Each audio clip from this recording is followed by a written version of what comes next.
E aí, minha gente, como é que vocês estão? Todo mundo tranquilo, em paz? Assim eu espero.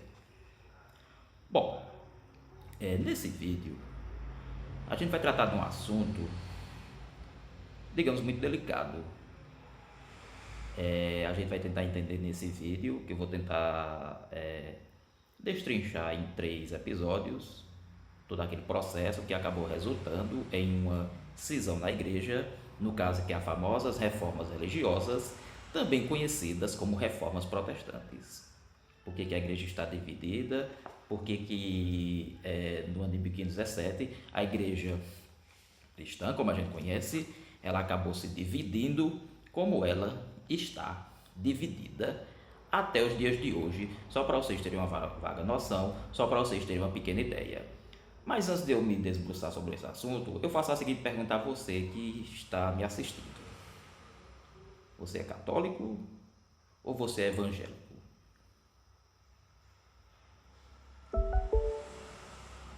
Enfim, a pergunta que eu faço é essa. Para a gente entender como é que católicos e evangélicos, também conhecidos como protestantes, acabaram se dividindo, a gente vai ter que nos voltar mais precisamente à Europa da modernidade. A Europa que está vivendo, por exemplo, as famosas grandes navegações empreendidas pelos navegadores portugueses e espanhóis nessa descoberta do novo mundo, que acabou resultando na chegada dos europeus ao continente americano, graças às famosas viagens de Cristóvão Colombo. A Europa, por exemplo, que está passando por aquele rico movimento artístico, político, econômico, social, cultural e também, por que não dizer, filosófico, conhecido como Renascimento. Aí vai vir mais um motivo por trás, vai vir mais um movimento que vai acabar resultando nessas reformas religiosas, também conhecidas como o quê? Reformas protestantes.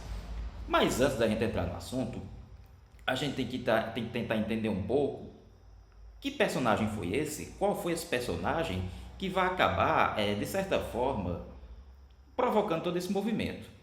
Digamos, dando o pontapé inicial para que a igreja acaba se dividindo, como ela está dividida aqui aos dias de hoje. No caso, eu estou me referindo à figura do jovem Martinho Lutero. Quem foi Lutero? Lutero nasceu na Alemanha, que na época a Alemanha estava dividida em um conjunto de estados independentes.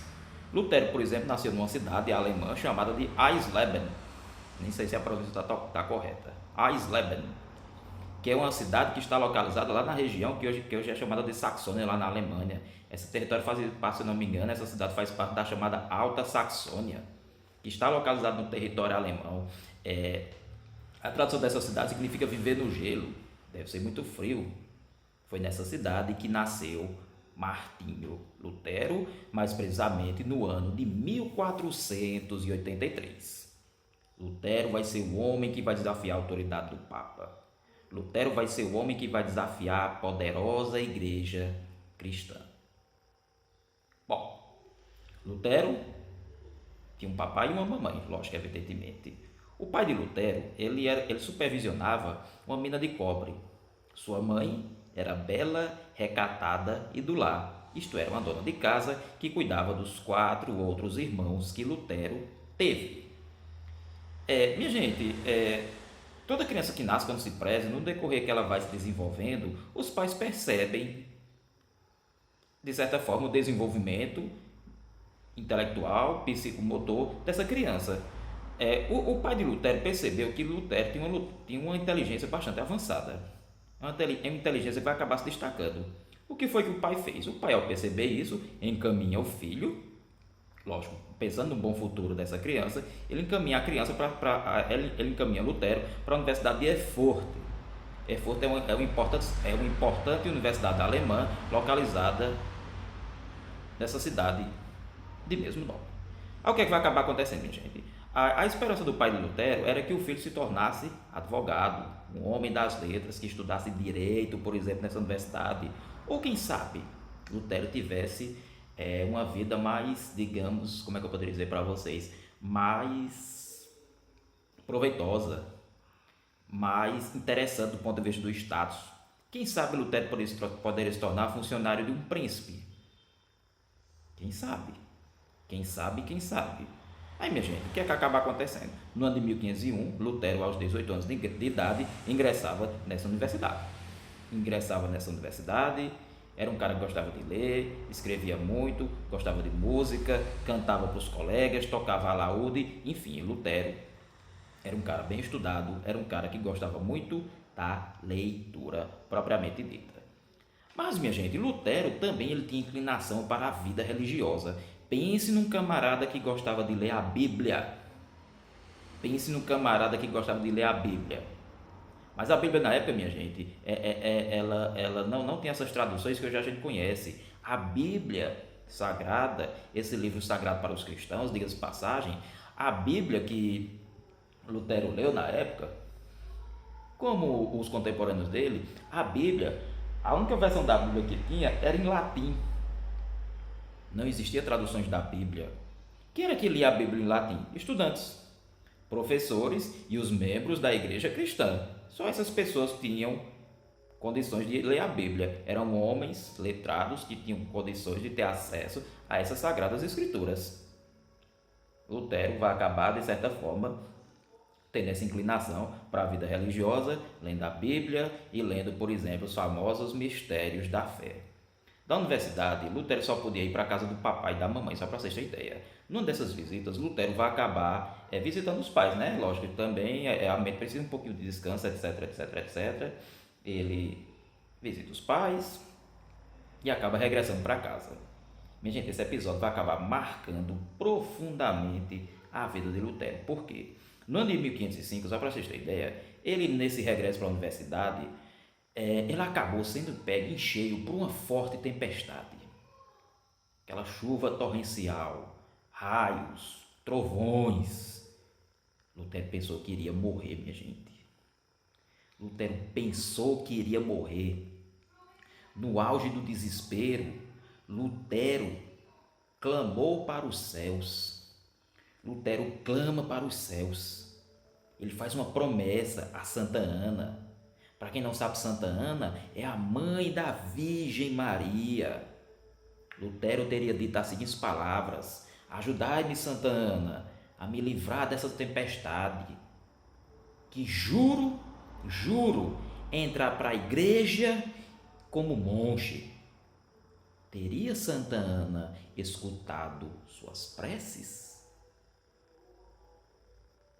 Lutero acabou escapando da tempestade. Lutero acaba escapando da tempestade e entra para a igreja como monge. Se eu não me engano, Lutero vai acabar entrando para a igreja, para a ordem dos monges agostinianos. Se eu não me engano, a ordem que Lutero vai acabar ingressando na igreja é a ordem dos monges agostinianos, os seguidores de Santo Agostinho, só para vocês terem ideia. 2 anos depois, Lutero acaba sendo ordenado padre. Mas ele também era monge. Não podemos esquecer disso, minha gente, de forma alguma. Esse acontecimento marca profundamente a vida de Lutero. Lutero, como todo bom cristão, queria o quê? A salvação da alma. Quando a gente vai para a igreja, é lógico que a gente quer obter o quê? Qual é o objetivo de todo cristão? Alcançar os céus. Ninguém quer ir para o fogo do inferno. Ninguém quer ir para o fogo do inferno. Essa ideia de céu e inferno, qualquer igreja que se preze vai falar sobre isso, e eu acredito que o objetivo de todo cristão, sim, é ascender o reino dos céus. Orar, penitenciar, praticar a fé, as boas obras, para evitar o caminho da condenação. Mas, minha gente, a igreja do século XVI, ela nem sempre, como é que eu poderia dizer para vocês, ela cumpria com aquilo que ela pregava. A gente sabe perfeitamente falando de que a sede da Igreja Católica Apostólica está em Roma. O clero da época, minha gente, a satisfação dele era fazer o alto clero, viu? O alto clero, evidentemente, os membros da igreja cristã, a preocupação deles era de ver, por exemplo, os sacramentos respeitados. A igreja é uma instituição rica e poderosa. No século XVI também não vai ser diferente. Não esqueçam, minha gente, que muitos papas atuaram como mecenas. Mecenas é aquela galera, aqueles camaradas que patrocinavam, financiavam as obras dos artistas renascentistas. O teto da Capela Sistina, por exemplo, foi pintado pelo famoso artista Michelangelo. Quem financiou essa obra? O Papa Júlio II e outros papas, se não me engano. Michelangelo levou muito tempo para pintar o teto da Capela Sistina, uma obra belíssima, que mostra, por exemplo, a famosa criação do homem, que está Deus rodeado de anjos, tocando no dedo do primeiro habitante desse planeta, assim como está relatado no livro do Gênesis, que é o quem? O famoso Adão. A igreja lucrava, a igreja enriquecia, muitos padres, bispos, arcebispos luxavam, viviam no luxo e na riqueza.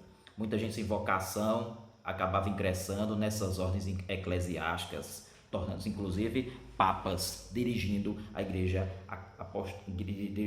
católica apostólica, cuja sede ficava na famosa cidade de Roma. Ficava na famosa cidade de Roma. Aí onde é que entra Lutero nessa história? Calma, a gente chega já lá. Olha, minha gente, nessa historinha, vocês devem levar em consideração de que todo ser humano, homem no caso, que quer se ordenar padre, ele tem que fazer o quê? Tem que ser celibatário. Tem que fazer o famoso voto do celibato. O celibato, o cara que faz o celibato, ele não pode se casar de forma alguma. Mas os padres daquela época, minha gente, viviam constantemente desrespeitando os votos que faziam para com a igreja. Namoravam, casavam-se, tinham filhos, tinham amantes. Enfim, o voto de celibato era constantemente desrespeitado. Mas, assim como tinha uma galera que praticava o celibato, outras não praticavam o celibato.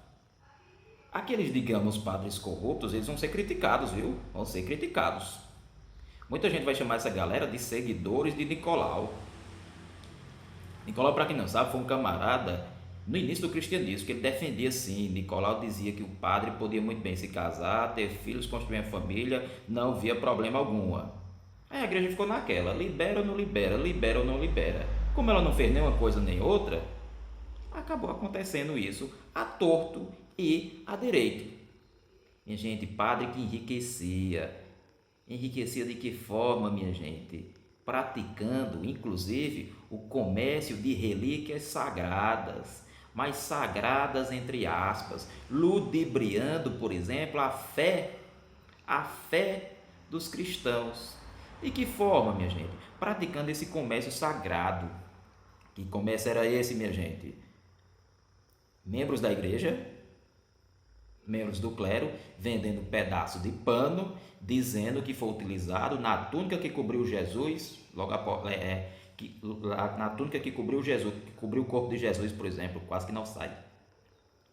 Gente vendendo espinhos da suposta coroa que foi utilizada por Cristo no dia da crucificação. Gente vendendo pregos que supostamente teriam sido usados para pregar Jesus na cruz. Gente vendendo pedaço de madeira e dizendo que foi da cruz utilizada para pregar Jesus. Gente vendendo frascos, que de acordo com a galera que vendia esses frascos, dentro desses frascos tinha o ar da gruta no qual Jesus foi sepultado. Gente vendendo ossos, dizendo ser do jumento que carregou Jesus, naquela famosa passagem que está lá na Bíblia Sagrada, que hoje os cristãos representam no famoso Domingo de Ramos. Gente vendendo osso de defunto, dizendo que eram ossos de santos. São João Batista, por exemplo, São João Marcos, de São Mateus, São Lucas, São João, por exemplo. Aí, minha gente, o que a gente percebe? A igreja ludibriando a fé, enganando os pobres fiéis com esse comércio de relíquias supostamente sagradas. Para um pouquinho para pensar quantos pedaços de madeira foi vendido da suposta cruz que foi utilizada para Cristo ser pregado. Para um pouquinho para pensar, imagine quantos pregos não foram vendidos dizendo que foram os pregos que foram utilizados para pregar Jesus na cruz. Parem para pensar o tanto de túnicas que foram vendidas supostamente terem sido usadas por Cristo quando ele foi sepultado. Esse comércio de relíquias sagradas, minha gente, atraía muita gente. Muita gente. Quem é o ser humano que vai dizer que esses membros da igreja estão faltando com a verdade? Estão mentindo, por exemplo? Minha gente, a igreja é o pensamento dominante. Ai de quem questionasse a igreja, era chamado de herege, e os hereges eram condenados no tribunal da Inquisição. Os fiéis não vão questionar, vão acabar o quê? Comprando, aderindo e aderindo, adquirindo essas relíquias sagradas entre aspas. E a igreja só assistindo, até que a igreja resolveu entrar na brincadeira, resolveu entrar no jogo. Minha gente, sabe o que a igreja vai vender? Um documento chamado de indulgências. Nesse documento a igreja estava vendendo a salvação da alma e todo e qualquer cristão que estivesse disposto a adquirir ela. A igreja, minha gente, vai vender as indulgências, que era um documento onde o cristão adquiria, e nesse documento todos os seus pecados estariam sendo perdoados. Indulgência é perdão, minha gente. A igreja vai vender certificado, é um documento lá carimbado, timbrado pela própria igreja, onde ela determina o cristão que adquire isso, ele está comprando a sua salvação. Para onde é que ele vai comprar a sua salvação? Para o famoso reino dos céus. É para onde todo cristão quer ir depois que passar essa passagem pela terra. Aí a igreja gostou da brincadeira e o próprio Papa começou a organizar a venda de indulgências. Existiam desde aquelas mais caras e aquelas bem mais baratas. O certo é que todo mundo vai dar um jeitinho de acabar adquirindo essas indulgências. Quem é que não quer ter os seus pecados perdoados? Quem é que não quer ter os seus pecados perdoados? Quem é que vai duvidar da autoridade do Papa? O Papa é infalível. O Papa é infalível. Assim dizem os cristãos. Assim diziam os cristãos do século XVI. Mas a gente sabe que tudo isso é questionável. Nem todo mundo vai acabar aceitando essa situação. E uma dessas pessoas chama-se Martinho Lutero. Lutero vai observar tudo isso. Só observando o enriquecimento, a igreja enriquecendo, até que, minha gente, vai chegar um momento em que Lutero não vai aguentar mais tudo isso. Desde o ano 1507, que Lutero já era padre. Ele cumpriu sua promessa com Santa Ana. Ele era um homem religioso, um cara que estudava, lia a Bíblia, lia a Bíblia. Aí, minha gente, vai ter um episódio que vai marcar definitivamente a ruptura entre Lutero e a igreja cristã. No ano de 1517, só para vocês terem ideia, Lutero vai desafiar a poderosa igreja cristã, ou católica, apostólica, romana, como queiram. O Papa da época, minha gente, vocês sabem que o Papa é a autoridade máxima da igreja católica apostólica romana. É o chefe supremo da igreja católica, que hoje, por exemplo, é representado na figura do Papa Francisco. Bom, o que vai acabar acontecendo? No ano de 1517, século XVI, o Papa da época chamava-se Leão X.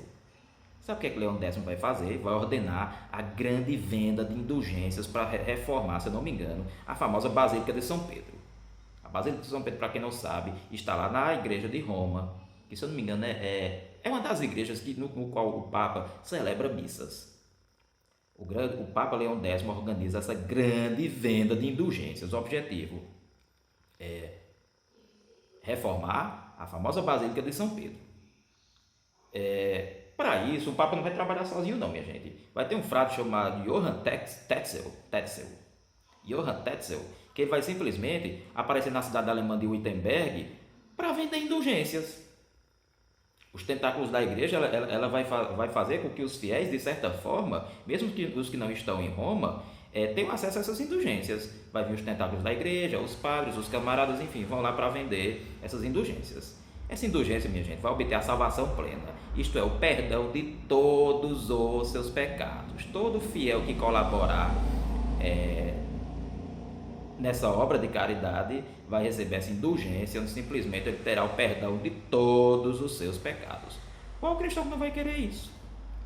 Qual é o cristão que não vai querer essa indulgência?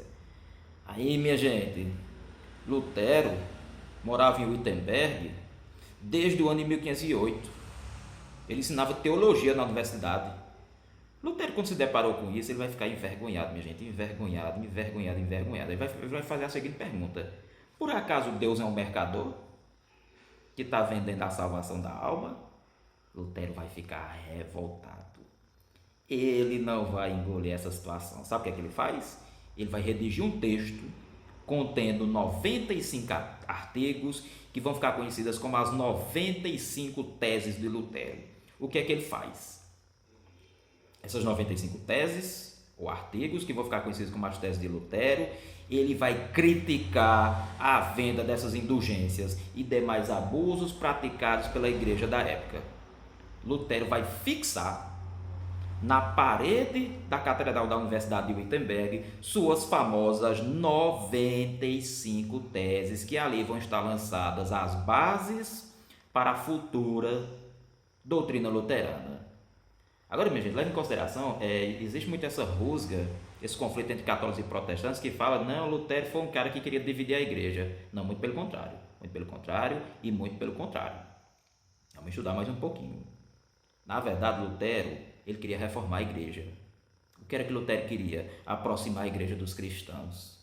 Lutero foi um cara que estudou muito a Bíblia, muita Bíblia. Tanto é que Lutero é o primeiro cara a traduzir a Bíblia do latim para o alemão. Lutero queria reformar a igreja, queria aproximar a igreja dos cristãos.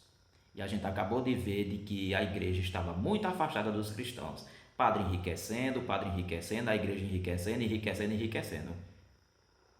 Será que foi esses os ensinamentos que Jesus deixou? Essa é a pergunta que eu faço a cada um de vocês. Lutero queria reformar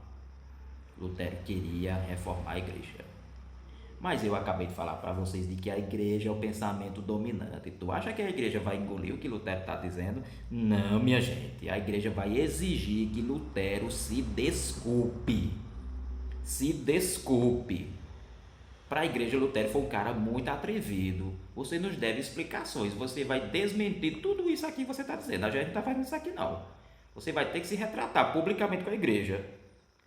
Lutero não vai se deixar intimidar, não, minha gente. Lutero só confirmou tudo aquilo que escreveu. Ele vai denunciar a situação e, mais uma vez, ele diz, precisamos reformar a igreja, não distanciá-la dos cristãos. Eu não concordo com a igreja e ponto final. Lutero era teimoso, minha gente, que o clima esquentou, viu? O clima, literalmente falando, pegou fogo. Os emissários do Papa foram enviados para conversar com Lutero, para dizer, cara, olha onde é que tu tá, olha com o que é que tu está se metendo, olha o que é que tu está fazendo. Você deve sim explicações à autoridade máxima da igreja. Quem é a autoridade máxima da igreja? O Papa, minha gente. Lutero era um cabeça dura, essa aqui é a verdade. Ele não abriu mão de suas ideias, mas pelo contrário, ele confirmou.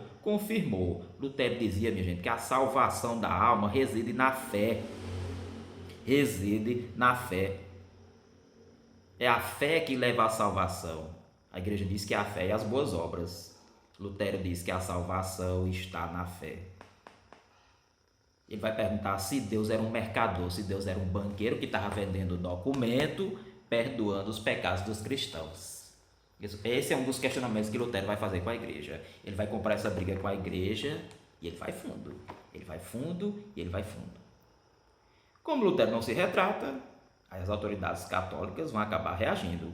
O Papa Leão X ele vai publicar uma bula. Bula, para quem não sabe, minha gente, é um documento que é expedido pelo Papa, que tem força de lei entre os católicos. O que era que essa bula dizia? Através da bula Exsurge Domini, que é um documento que o Papa redigiu na época, esse documento confirmava a expulsão ou a excomunhão de Lutero da Igreja Católica. Excomunhão, para quem não sabe, é quando um cristão ele é expulso da igreja, viu? Ele não pode fazer nada referente aos sacramentos da igreja. Ele é definitivamente expulso da igreja.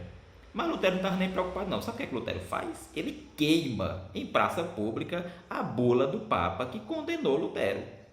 Aí, minha gente, com esses atos, com essas escaramuças, com essas atitudes, com essa desavença, com essa confusão, Lutero acabou, sem querer, querendo, dividindo a igreja. E entre os anos de 1517 e o ano de 1521, entre os anos de 1517, aliás, perdão, e o ano de 1521, Lutero amadurece suas ideias, lançando uma nova doutrina, que no caso é a famosa doutrina luterana.